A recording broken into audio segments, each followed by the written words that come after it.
विद्यार्थी में अमन सर, स्वागत है आप लोगों का हमारे YouTube channel Patel coaching centre में हमारे इस नए वीडियो लेक्चर के साथ। देखिए विद्यार्थियों, आज मैं आप लोगों को डीएलएड के फर्स्ट सेमेस्टर में मैथ का तीसरा अध्याय स्टार्ट करने जा रहा हूं। और देखिए इस अध्याय का नाम है भिन्न की संकल्पना तथा गणितीय संक्रियाएं। इसके पहले 2 अध्याय आपके कंप्लीट हो चुके हैं, तो आपका तीसरा अध्याय आज आपको स्टार्ट किया जा रहा है।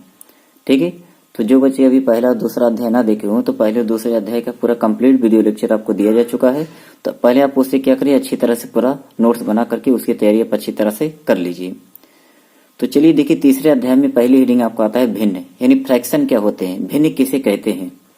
तो इसकी डेफिनेशन आप देंगे कि ऐसी संख्या जो p बाई क्यू के रूप में लिखी गई हो भिन्न कहलाती है, जहां q इक्वल टू नॉट 0। ऐसी संख्या जो p बाई क्यू के रूप में लिखी गई हो भिन्न कहलाती है, जहां q इक्वल टू नॉट 0। इसमें देखिए कुछ स्टार पॉइंट आपका है, p को भिन्न का अंश है तथा q को भिन्न का क्या कहते हैं, हर कहते हैं। यानी p को जो होता है, जो p बाई क्यू के रूप में लिखा गया होता है, इसमें p को भिन्न का अंश कहा जाता है और q को भिन्न का क्या कहा जाता है, हर कहा जाता है। ठीक है, इसके बाद देखिए आपके आते हैं कि भिन्न कितने प्रकार के होते हैं।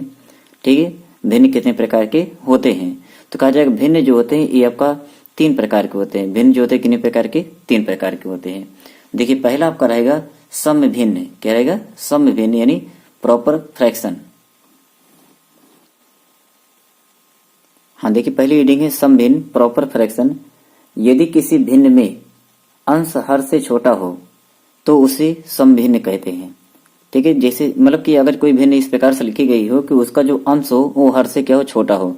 जैसे 4/7 देखिए अंश हर से छोटा है, 3/10 देखिए अंश हर से छोटा है, 1/9 देखिए अंश हर से क्या है, छोटा है। ठीक है, तो मतलब अगर इस प्रकार से कोई भी भिन्न ऐसी लिखी गई हो जिसका अंश हर से छोटा होना चाहिए, अगर अंश हर से छोटा है तो ऐसे भिन्न को हम लोग क्या कहते हैं, सम भिन्न कहते हैं। और याद रखिएगा ठीक है कि इसे उचित भिन्न भी कहा जाता है। यानी सम भिन्न का दूसरा नाम क्या होता है, उचित भिन्न होता है। कहीं कहीं कुछ बुकों में आपको उचित भिन्न से भी आप दिया जा सकता है, लिखा जा सकता है। ठीक है, मतलब इस प्रकार से लिखा गया है कि सम भिन्न को उचित भिन्न भी कहा जाता है। ठीक है, अगले हेडिंग आपका है विषम भिन्न इम्प्रॉपर फ्रैक्शन।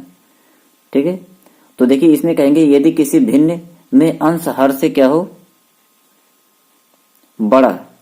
यदि किसी भिन्न में अंश हर से बड़ा या उसके बराबर हो तो उसे विषम भिन्न कहते हैं। जैसे 5/2 देखिए अंश हर से बड़ा है, 12/7 देखिए अंश हर से बड़ा है, 3/3 देखिए अंश हर के क्या हो गया, बराबर हो गया। ठीक है, तो अगर मतलब ऐसी कोई भिन्न लिखी गई हो जिसमें अंश जो हो वो हर से बड़ा हो या अंश और हर दोनों बराबर हो जाए तो उसे हम क्या कहते हैं, विषम भिन्न कहते हैं। और इसे अनुचित भिन्न भी कहा जाता है। कैसा भिन्न कहा जाता है, अनुचित भिन्न।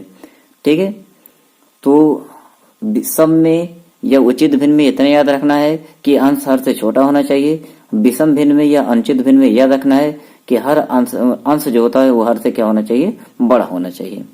ठीक है, इसके बाद देखिए तीसरी आपका तीसरा प्रकार है मिश्र भिन्न। क्या रहेगा, मिश्र भिन्न किसे कहते हैं। तो इसमें कहेंगे मिक्स्ड फ्रैक्शन। यदि किसी भिन्न में अंश और हर के साथ पूर्णांक लिखा हो तो उसे मिश्र भिन्न कहते हैं।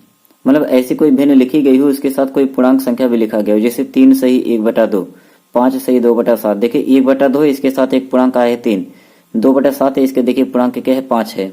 तो अगर इस प्रकार से कोई भिन्न लिखी गई हो, यदि किसी भिन्न में अंश और हर के साथ कोई पूर्णांक लिखा हो तो उसे हम क्या कहते हैं, मिश्र भिन्न कहते हैं। जैसे 3 सही 1/2, 5 सही 2/7।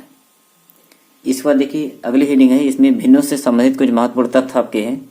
ठीक है, इन्हें प्रकार में नहीं गिना जाता है लेकिन भिन्न के ही समझो आपके परगुण होते हैं। हाँ देखिए जैसे है सजातीय भिन्न, लाइक फ्रैक्शन। कहेंगे समान हर वाली भिन्नों को सजातीय भिन्न कहते हैं। समान हर वाले भिन्नों को क्या कहते हैं, सजातीय भिन्न कहते हैं। जैसे एग्जांपल देखिए 5/7, 1/7, 4/7, ऐसे बहुत से हो सकते हैं। तो देखिए इसमें सबका हर समान है कि नहीं, सबका हर 7 है। तो ऐसे भिन्न को हम क्या कहते हैं, सजातीय भिन्न कहते हैं।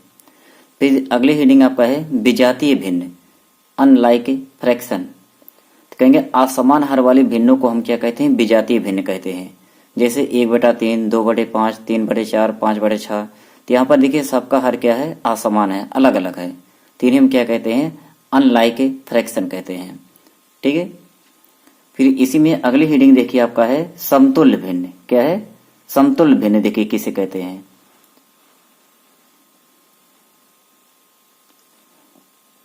कहा जाएगा इक्विवेलेंट फ्रैक्शन। किसी दी गई भिन्न के अंश और हर को एक ही शून्येतर संख्या से, शून्येतर माने जो शून्य ना हो, शून्य को छोड़कर, ठीक है, अंश और हर को एक ही शून्येतर संख्या से गुणा करके अथवा अंश और हर को उभयनिष्ठ गुणनखंड से भाग देकर प्राप्त किया जा सकता है। ठीक है, किसी दी गई भिन्न के अंश और हर को एक ही शून्येतर संख्या से गुणा करके अथवा अंश और हर को उभयनिष्ठ गुणनखंड से भाग देकर प्राप्त किया जा सकता है। जैसे एग्जांपल देखिए 2/3 है। ठीक है, अगर इसके समतुल्य भिन्न आपको प्राप्त करना है तो हम एक काम करते हैं, किसी शून्येतर संख्या से, मतलब शून्य को छोड़ करके, चलो देखो 7 से गुणा कर देते हैं, तो 7 से अंश में भी करिए, 7 से हर में भी करिए, तो देखिए 14/21 आ जाएगा। ऐसे हम अंश और हर में किसी भी नंबर से 5 से गुणा कर सकते हैं अंश और हर में। ठीक है, 6 से गुणा कर सकते हैं अंश और हर में। ठीक है, समान संख्या जिसमें अंश से गुणा करेंगे जिस नंबर से, उसी नंबर से हर में गुणा करेंगे। या फिर जैसे 9/12 है, तो देखिए इनका उभयनिष्ठ गुणनखंड क्या बनेगा, 3 से देखिए 9 भी कटेगा, 3 से 12 भी कटेगा, तो 3 से भाग कर दीजिए, तो 3 53 3 चौके 12, तो 9/12 के समतुल्य भिन्न 3/4 भी हो जाएगा। ठीक है, तो इस प्रकार से हम लोग समतुल्य भिन्न, किसी दी गई भिन्न के लिए समतुल्य भिन्न ज्ञात कर सकते हैं। ठीक है, इसके बाद देखिए अगली हेडिंग इसी में आपके है, मतलब स्टार पॉइंट में है, यदि भिन्नों के हर समान हो तो बड़े अंश वाली भिन्न बड़ी होगी। यदि भिन्नों के हर क्या हो, समान हो, तो जिस भिन्न का अंश बड़ा होगा वह भिन्न क्या होगी, बड़ी होगी। जैसे 4/9 5/9 में, ठीक है, बड़ी भिन्न क्या बनेगी, 5/9, क्योंकि देखिए हर दोनों का समान है तो अंश किसका बड़ा है, यानी 5/9 में, 5 और 4 में देखेंगे 5 बड़ा है, इसलिए 5/9 क्या होगी, बड़ी भिन्न होगी। अगला पॉइंट देखिए है, यदि भिन्नों के अंश समान हो तो छोटे हर वाली भिन्न बड़ी होगी।